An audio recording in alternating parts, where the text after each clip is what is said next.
বিশ্বনবী কাঁদতে কাঁদতে মাথা তুলবেন, বলবেন আল্লাহ দুনিয়াতে সব নবীরা স্পেশাল দোয়া করেছে, আমি করি নাই, এবার আমি আমার স্পেশাল দোয়াটা করতে চাই, আপনি কবুল করবেন কিনা বলেন। আল্লাহ বলবেন নবী কি আপনার দোয়া বলেন? বিশ্বনবী বলবেন আমার একটা উম্মত যার অন্তরের মধ্যে যাররা পরিমাণ ঈমান আছে, একবার আপনারে আল্লাহ বলে ডেকেছে, একবার আমি বিশ্বনবীর উপর দুরূদ পড়েছে, একবার শাহাদাতের বাণী আমার যে গুনাহগার উম্মত দুনিয়ার বুকে থেকে ঘোষণা দিয়েছে, ওই একটা উম্মত যদি জান্নাতে ঢুকতে না পারে আপনি আমারে জান্নাতে ঢুকাতে পারবেন না। আল্লাহ বলবেন সাল তুতা, সাল সাল তুতা, ওয়াশফা তুশাফা, শাফাত করেন নবী করেন, যার জন্য দোয়া করবেন আমি কবুল করে নেব।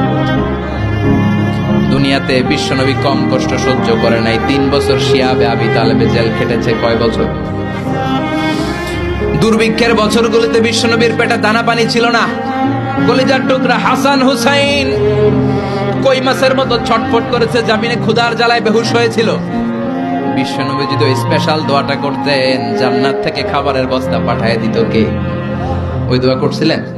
জেলখানায় আল্লাহরে বলছিলেন আল্লাহ স্পেশাল দোয়া করলাম, জেল থেকে মুক্ত করে দেন, করছিলেন?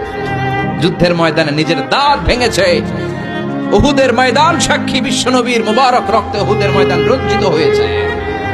সেদিনও বিশ্বনবী ওই দোয়াটা করে নাই। চিল্লায় বলেন ঠিক কি না? তায়েফের ময়দানে বিশ্বনবী কয়েকটা জায়গায় 3 জায়গায় বেহুশ হলেন। বিশ্বনবীর মুবারক দেহ বেয়ে রক্ত ঝরলো। ওই কঠিন বিপদের দিনও বিশ্বনবী এই দোয়াটা করেছেন নাকি? কথা বলেন।